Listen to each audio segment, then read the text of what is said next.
I think in the last panel discussion we discussed a little bit about Homo Deus, and I'm quite fascinated about TED Talks.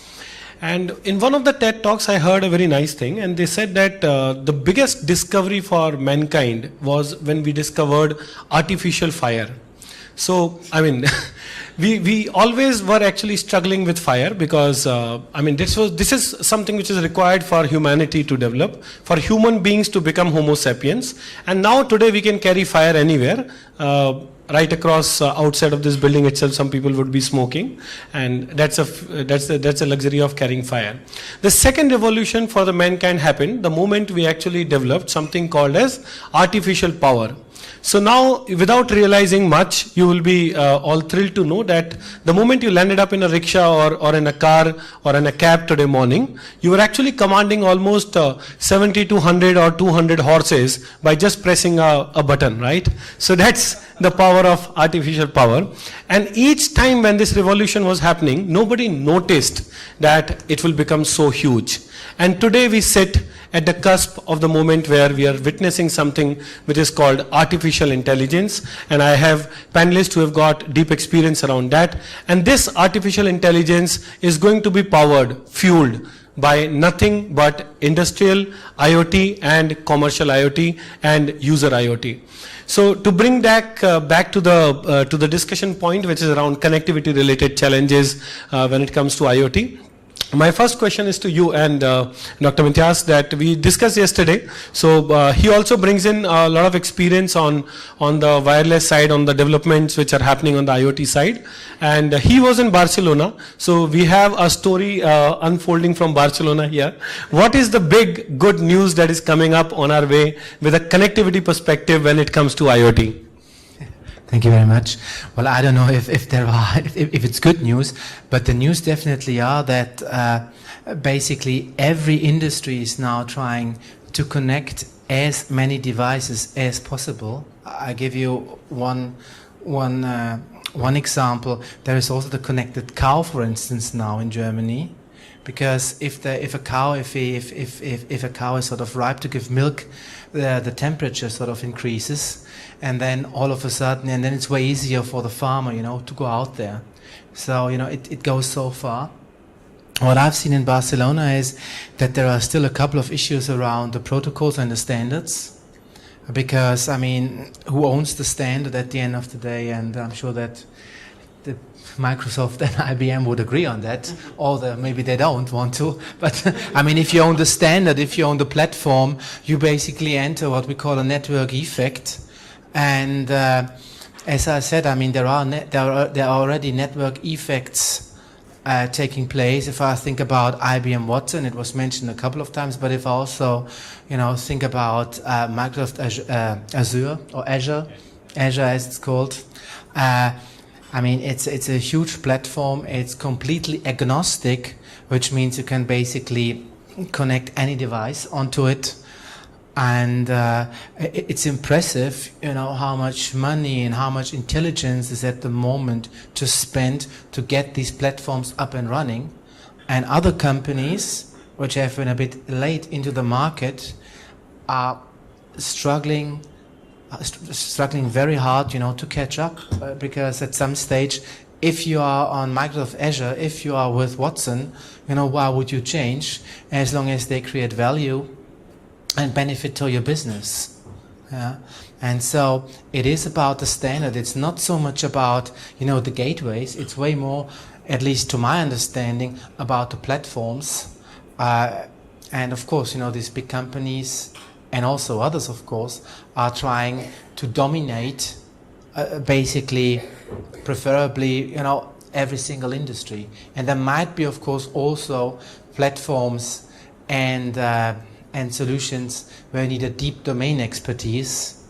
But, since this is basically, the multiple advantages these systems have, since they're completely agnostic, it's so easy to plug in, And so, the domain expertise is more or less then differentiated away. Yeah. Do you want to add something?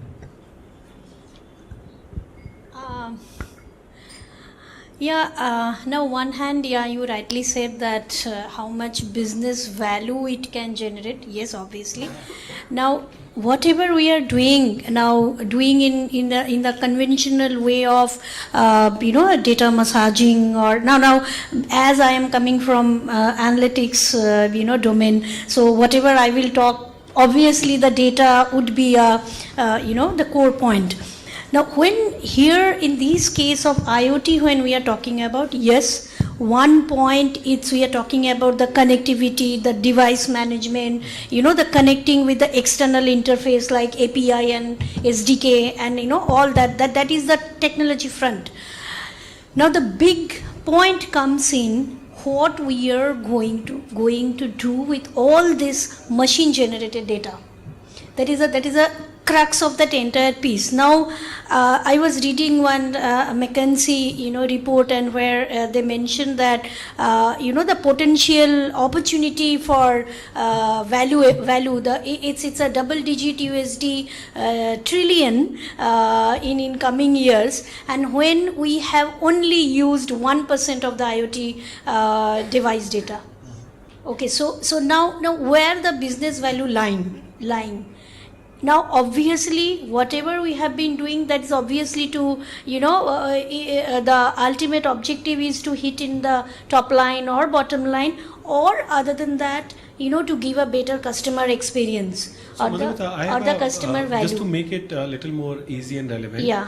Would you want to throw some light on some use cases on IoT and analytics, which specifically with respect to automobile or healthcare? Right. So that's where the point is when we are talking about anything, when we are trying to generate the value out of it. So now say for example in the manufacturing. Now so far I think, and as per my understanding and experience, that's a good domain, and they are now, the awareness is more. They are trying to invest. They are investing in the IoT space. Now for what? It's the very first thing comes under the preventive maintenance. And in the previous session there was a question from the lady in orange, sorry, I don't know your name, in the quality management. So obviously the quality management, when we talk about the quality management, it starts from the input, and then it starts from the process data. Okay, the process parameters, the input parameters, and from the process parameter, and then obviously the ultimate product or the service quality is dependent on that. Now, when we are talking about the process parameters, here is a big play of IoT, which comes as a preventive maintenance, where directly from the machine parameter which is generating, maybe the vibration of the machine, maybe the sound which is creating out of the machine, maybe the temperature, maybe the oil level, all that point of time. Now the conventional analytics, what it does, it takes all the data, massage it, first it warehouse it, and then it creates all the heuristic model, and then probably we will try to detect and find when that machine will be failed. But here when we are talking about IoT, here from all the sensors the data is coming, all the data, these are in motion. So we are analyzing the motion data, and we are trying to predict that when that, is there any preventive,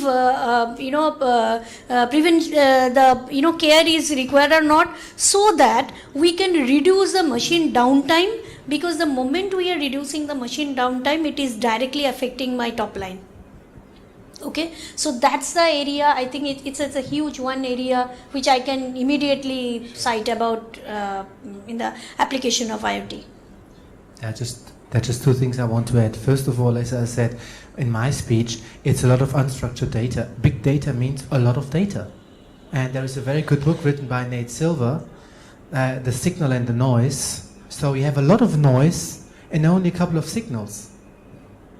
And the thing is, a lot of sensors actually they also go wrong. So how do you sort of set the threshold to find out that two sensors might just send crazy signals, and let's say that there are two funny signals, but the third signal is right. So how do you make sure that your prediction is right? You can't at the end of the day. Well, can't. It might be too far fetched, but it's difficult. Yeah, so just putting sensors in, generating, as I said, with the Lithorator from Google, 1 million data points per second, it doesn't really help you, as long as you can't make any sense out of it. Yeah, so there the entire data science parlay comes. First, you have to understand the data and make the data talk. So you need to first make the, it's not like a coffee machine that I impute all the data which is sensor is generating and, my prediction result is out there. The data scientists in today's world are equipped with, to understand what is there inside the data. First, they transform the data into information which is actually connecting to the business outcome, and then lots of algorithm is in place. Now when we are talking about prediction, yes, 100% it cannot go, because there is obviously a statistical error or the human intervention and lots of other parameters which also affects. But still, if we can reduce it up and to a particular pointers, lots of bottom line and the top line can get a good hit when we talk about a volume. So that's great, where great, Madhumita, thanks for bringing out this analytics part of it. And when you speak about algorithms, I was again reminded of something which is very interesting. And we all have emotions, right? We are happy sometimes, we are sad sometimes, and the new age cyborg, the evolving human beings, and the psychologists along with them are saying that emotions are nothing but biochemical algorithms. Yeah. So they say that when you laugh, when you are sad, when you are happy, when you are not wanting to attend this conference or maybe getting bored, it is nothing but a biochemical algorithm, and trust me, you can always conquer it. So that is where I move to my next speaker. And while it is interesting to note what all we can do with the data and the business outcomes, I would want to hear from you with a specific agenda around connectivity. As when we talk about these hexabytes of data actually moving in, this all has to get streamlined somewhere in terms of a low cost compute power and low cost storage power. And it will be interesting to know how do you ensure that there is a seamless connectivity between the IoT hubs and the cloud platforms. Okay, so to start off, just want to say I agree with one of the point, which is how quickly you can get into the market with your solution is one of the aspect in the IoT world as well. You don't want to spend a lot of time in setting up infrastructures and setting up your solutions and looking into scalability, performance, security, and all the stuff yourself, which will increase your development, your resource costs, and as well as time as well, right? Now, coming back to the questions, when we talk about Azure as a cloud platform, it basically provides various connectivity options and the security as well. For example, at the device level, you can actually go ahead and enable your device to connect to the IoT hub. But how? We have something called device management. So what you can do on the Azure portal, in your IoT hub, you can actually register your devices with the IoT hub. So it will generate an authentication key for each and individual devices. Okay. So whenever a device is going to talk to the IoT hub, it has to has that key based token generated, which needs to be sent to the IoT hub for the connectivity. Now, if you said, okay, that what is the other option? I don't want to get into that. If you have X.509 certificates with private and public key, that's also doable, right? Now, apart from that, we provide various SDKs. If you want to connect directly to the Azure, you can actually go and do that. If you said, okay, the SDK is not going to help us, then you can directly connect to through the APIs to a specific endpoint on the IoT hub. Be you're using HTTPS protocol, be you're using MQTT or AMQP, all these are supported. You can directly connect to the IoT hub. Now, recently I was working with one of the customer and they said, hey, what happens when the connectivity goes down? We have connecting to the GSM and it happens in India in a remote location that you often won't get the connectivity. Now, in that situation, what we did is we basically store the data locally itself, right? And as soon as the connectivity comes in the GSM, or maybe somebody went to the site, opened the mobile, and which having the connectivity, it basically transfers the data back to the IoT hub through that. Right? So that's the one aspect of it.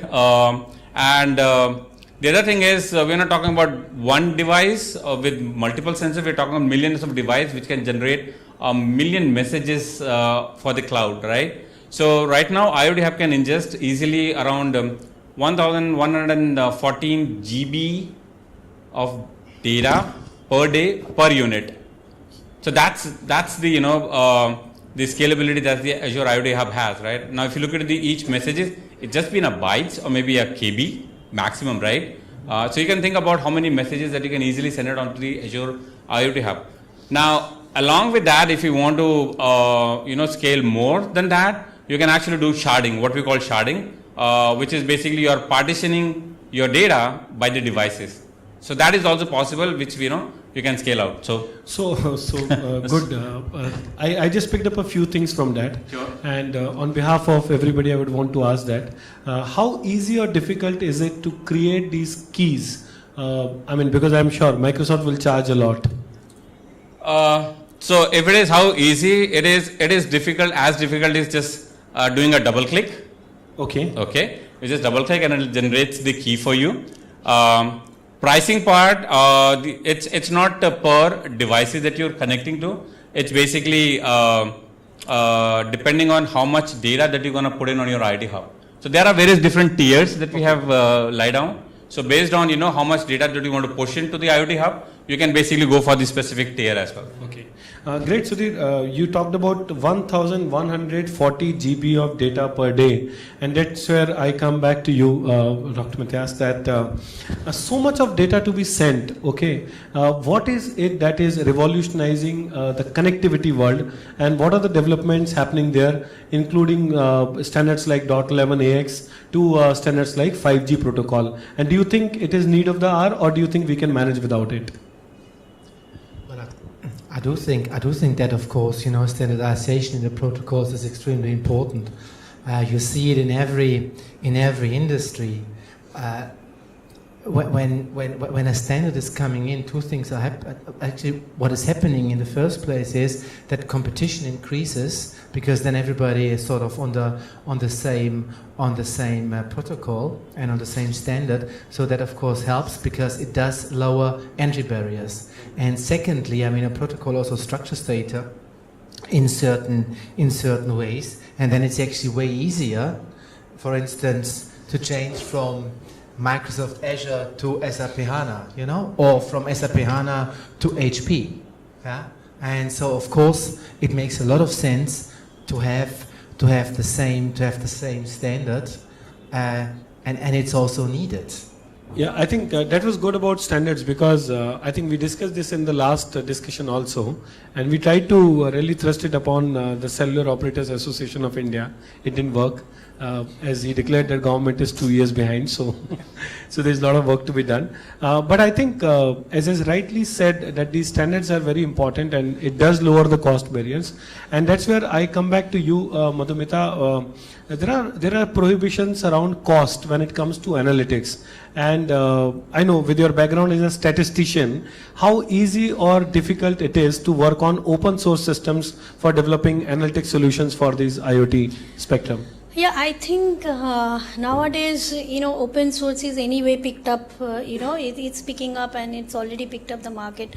Like for example, when, while talking, I mentioned that in this case of all these machine to machine and IoT, projects, when we are analyzing all the motion data. Now, while analyzing the motion data, number one is, you need to do a continuous pattern monitoring. Number two, you have to again go and join back with the historical, instances. And then third is, sometimes, as he was mentioning about the connectivity failure, so you have to also, when the connectivity is back, you have to backfill with the lost data.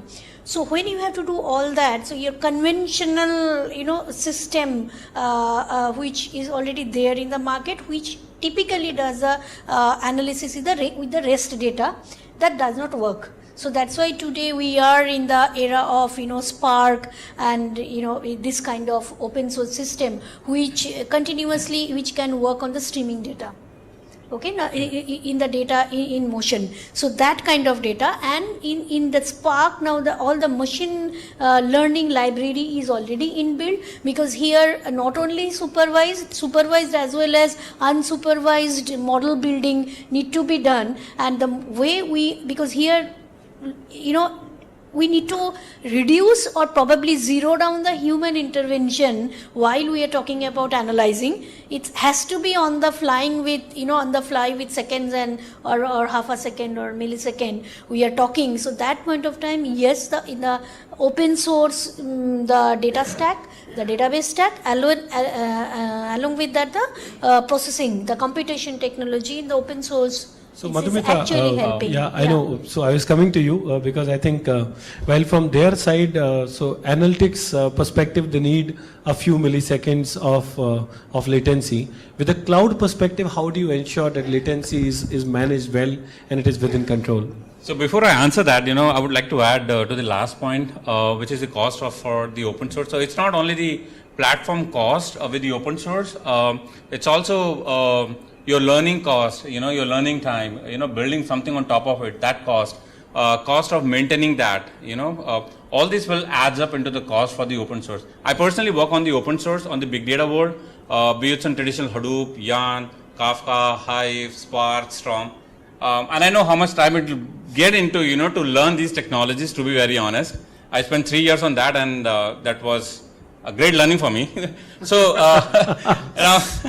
coming back to your questions, which was on I forgot on latency part. On latency part. Yeah. So the one thing is, and you can add on to batch analytics to predictive analytics, because that's where latency will actually play a very important role. Exactly. So that's so latency. In terms of what the latency is business asks for, that's matter. If somebody says, I'm fine to look my data by tomorrow, that means that 24 hours of latency is fine with me. Then you can actually go ahead and choose a platform, where it will be less costly for you as compared to choosing a real-time solutions or real-time solution, which is going to cost a little more, right? Now, once you send the data from your any IoT devices or from any of the applications to the cloud, within the cloud data centers, all are equipped with high network, which is available so far in the market, and it is pretty much, latency is, it's just milliseconds or nanoseconds somewhere, right? Now, on top of that, that depends on how you actually build your query. If you design a 100 node of cluster and you're writing a poor query and you're expecting the latency should be, just give me the result in 10 minutes, may not be possible, right? So there are a lot of steps, I think, involved when it comes to the latency. It's not what the platform latency is there, but then latency of, how you actually code your problem, and then how you actually build your infrastructure to solve that problem. So the infrastructure, processing, and the computation technology, it's a 3-gear mesh to attack any kind of this kind of problem. So, and I would like to add a fourth dimension, which is heavily underestimated. It's the latency time also of the device, because at the end of the day we are talking about battery life, and if you can sort of reduce, from 12 to 6 milliseconds. The sort of the device, how long it takes him to send up a kilobyte or what have you, you increase the battery life by up to 1.5 years, and that's so the latency. I think what we all three want to say is will go down from the device, the infrastructure, and the cloud side, because everybody's interested, in terms of battery life, in terms of user experience, and in terms of getting it, even faster. right. Yeah. And I think that is where I had a next question for you. Since you already touched upon the battery life part, where do you think embedded systems are actually making an impact on the overall IoT spectrum, specifically with respect to battery life and power consumption? I mean, that's absolutely key. That a lot of customers are asking. We don't want to sort of change the battery. a lot of times. So battery life will be key. And now we're looking at devices which have a battery life of 7 to 10 years, which is a lot if you look at the container space and in other spaces. And so, of course, the embedded systems, that's important. What is happening at the moment, but I'm sure that you can help me on that, but I see that when it comes to the embedded devices, a lot of the software is still within the embedded device. And so, of course, what the trend is that you take the software bit out of the embedded device, to save even more on battery, and you push it up to the cloud. Also, servicing and updating is then way easier because you don't have to sort of switch on the device if there is a software update. So that's also a trend that, basically the software is not plugged into the embedded device. Yeah, and I totally agree with that.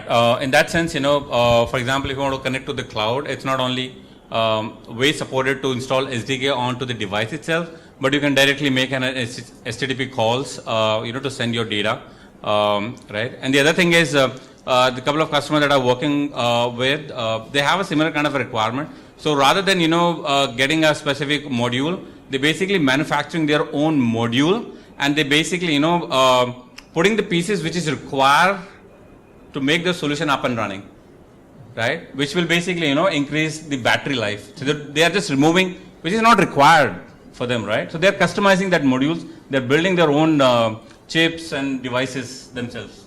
And the moment we talk about this bi-directional communication between the sensors or IoT hubs to cloud, and as you say that now we can actually go back and do some reconfiguration or patch update or fix bugs, etc. in terms of the demands from the users. And I think, if it is a demand, we are happy to serve, right? That's how the business works, right? So you rightly touch on that. The IoT hub is a bidirectional communications provides. That means not only you can send your data from device to cloud, but you can actually go ahead and send some messages from cloud to device as well. So that, in case if you want to do some firmware update on your devices, you can actually go ahead and trigger that message from IoT hub directly to your devices. Guys, now you know why I was worried about my Fitbit data in the last session. Right? I could sense it. So, Madhumita, that's where I come back to you on a specific ask around. There are two of these technologies which are evolving very, very fast. And I see somewhere there is a little bit of synergy between these two. One is IoT, on the other hand is blockchain. And both these are actually about federated, distributed, democratic system within the IT world. So what do you have to say about the merger of these two technologies or the use cases where you see both of these merging at some point of time? I think the great merging point probably would be the security. However, that is not, that way I'm not a subject matter expert on that aspect, but I was going through lots of, papers on around that.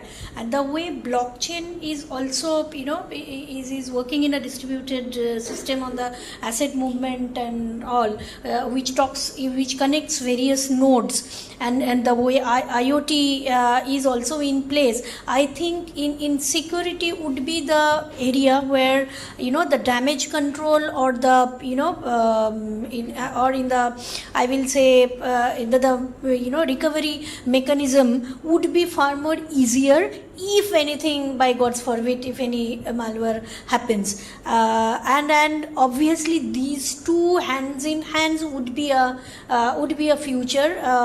In nowadays blockchain we see only in the financial, okay, but definitely there would be lots of use cases would be developed, and it's already happening, which is beyond the financial sector, and where lots of other different parties are involved, and definitely manufacturing in the material management division where lots of asset movement is already happening. Obviously blockchain and the procurement supply chain area, it will definitely come as another area of the blockchain use case, and definitely the blockchain and IoT that will go at par, hands in hand. Great. So from finance viewpoint to a healthcare viewpoint, Dr. Matthias, would you want to throw some light on how IoT is transforming the healthcare space, and any use cases which you are seeing which are developing right now as we speak?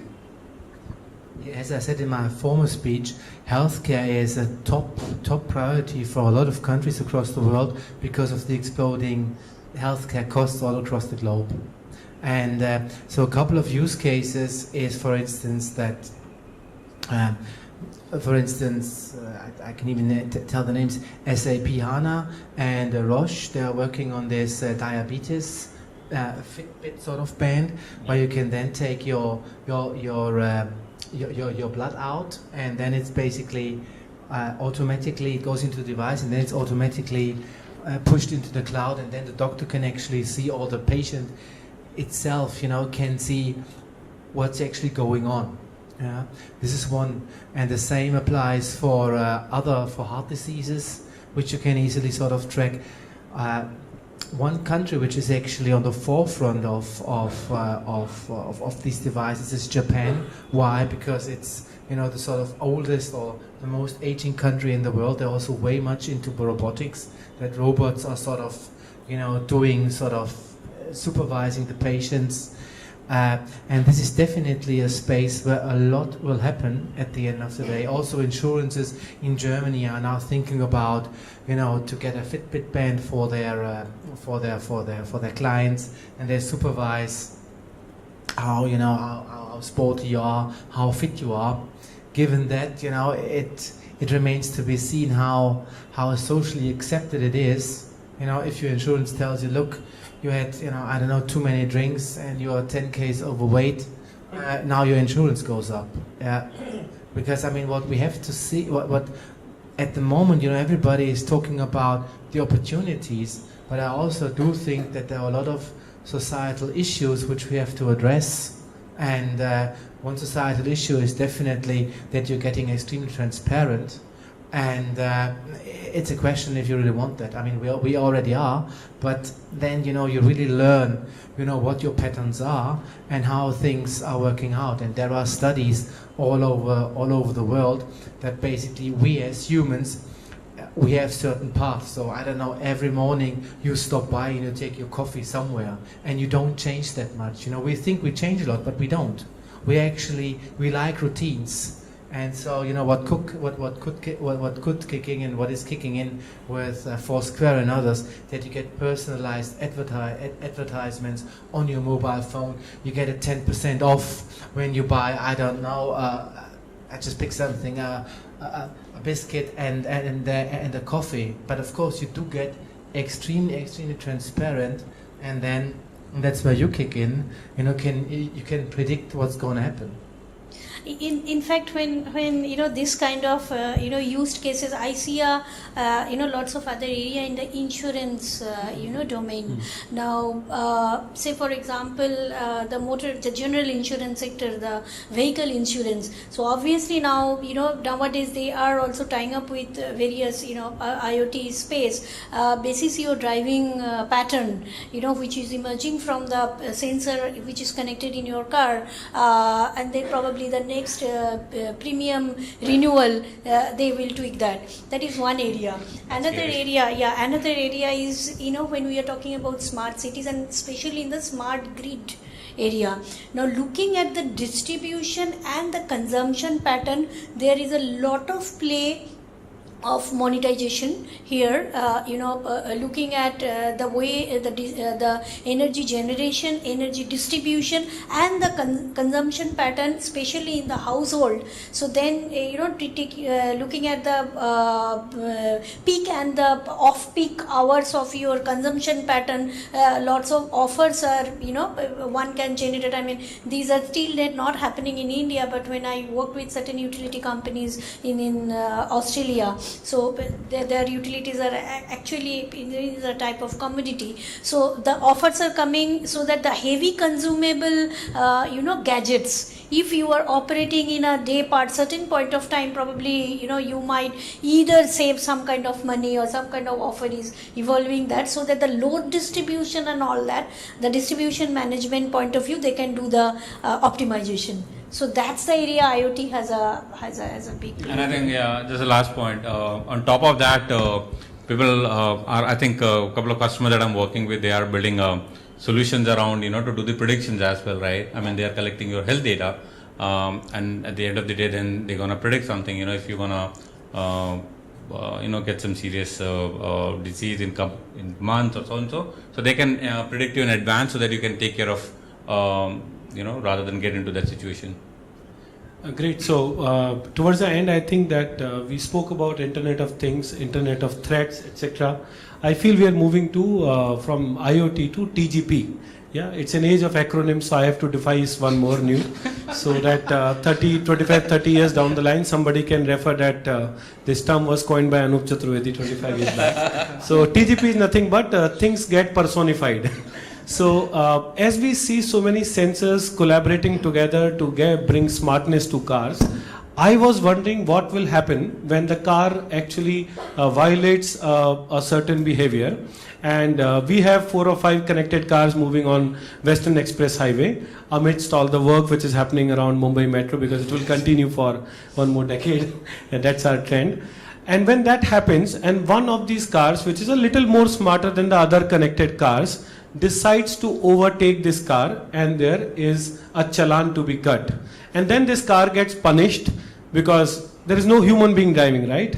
And then the privileges are being cut on this car, and the car has been told that now there is a severe punishment for you. For next 15 days, you will be driven by a human being. Yeah? So the world of future is exciting, and I would like to end this session here. And do remember TGP, hashtag TGP. Yeah, that's a culture. And thanks a lot to you. I think this was great to have a Women on the Women's Day, and I think that's where we were able to connect all the dots, possibly from sensors to connectivity to analytics. Yeah. When we are talking about analytics and making sense of data, obviously, and it's quite obvious, domain plays a big role. Now, when we are talking about domain, yes, the domain and the person who understands the nerve of the data, okay, and to understand how to relate that data to the ultimate business KRA. Okay, that is the ultimate essential. So I often whenever I visit to any academy sessions, I always tell to the students that first thing you have to remember, the first C, that is the curiosity or the context. Now what you are going to analyze and how the outcome of this analysis will be used. Unless and until you are very much clear on that, please don't start doing analysis and makes lots of charts and graphs and show a beautiful visualization. Please, analysis is not a graphs and charts preparation business. Number one. Yeah, that is actually what happens. Most of the data scientists, they try to force fit to the existing models. Let me tell you, when I joined Kale Consultant, it was predominantly into airlines revenue accounting processing domain. I joined there as an analytics head, and I was introduced to Air India CMDA. Sir, meet Madhumita. She and her team are from analytics team, and they prepare graphs and charts. Said, oh, I have to jump out of the 21st floor. No, we are not the graphs and chart preparation team. Sorry. If it is, that's why first C is always the context and the curiosity. Once you are very clear, then the second you need to go to the second step, the second C, which is collect the relevant data set. Okay, now when we are talking about the relevant data set, yes, domain plays a big role. However, domain always looks like a like one-sided view, because they are known to look like that, because day in day out they are breathing that business. So here the data scientist who comes with a fresh perspective that yes, data is also telling me this which you may not know. That is the power of the data scientist, who will create the unfold or reveal the story which the business person does not know. Okay, then you will connect with the final business outcome, and you will show, yes, because of this X1 and X2 and X3 and X4, the Y is, varying. Y is the business area. Okay, so that's the way typically the data scientist job is, because I can say all that because I come from the data scientist background. Okay, so that's the way it typically works. So, and your second question was? Second question was about how do you go about doing predictive analytics. So first Yeah, is trying to make so- sense of the existing data. Yeah, and then we now subsequently. existing data along with the historical data. Now, every time it is not that only historical data will help to predict something. It is also your, lots of surrounding or the data from the ecosystem. We call it the outside data. Say for example, you gave an example of stock exchange and temperature. Okay. In common eye, probably it is not happening or there is no correlation as such. But along with temperature, probably another aspect, okay, when you are coupling these two variable, probably that might affect the stock exchange. So we are talking from bivariate to multivariate and the story is on. So that's the data scientist role to detect and also to validate with the domain. So once you understand that, then you create the algorithm and then the prediction start. Now when the prediction start, your next question was how do you say that it's correct? We never say that it will be 100% correct. Yes, there are lots of validity checks. The out of sample validity checks, out of time validity checks. One, you create the model and you apply to the other sample set and you see the model is resulting in a similar fashion. You are taking the data from the another period and you are trying to see that how it is affecting or how it is resulting. So there are lots of balance and checks to understand the robustness of the model and then you apply. And just then to finalize on that, accuracy of a model, basically depends on the business to business. So if some model is basically giving me a 30% accuracy, my business might be okay. For example, if I want to send some email promotions and my model says there are 30% chance that this person will, buy this particular promotion, right? So I think maybe I'll be okay, right? For example, pizza coupons, right? If my model predicts 50%, he'll be, chances are there. I might be okay with that, right? However, in certain scenarios, accuracy goes 70 to 80% will be acceptable, right? So that basically depends on the business side, what threshold that they're going to define for the accuracy or the confidence of the model. So it is not that data scientists will sit in a corner with the data and with the system and throughout that magic will happen. It has to go hands on hands. I think what we want to say to you is it's about probabilities. Yeah. If the oil temperature goes up unexpected, the probability that your car, that you have a problem with your engine is, I don't know, above 70%, which means maybe, you get away with it because there are 30% which are still unknown, but it's more likely that the engine goes bust than the other way around. Thanks for your time, and it was a pleasure hosting you today. Thank you.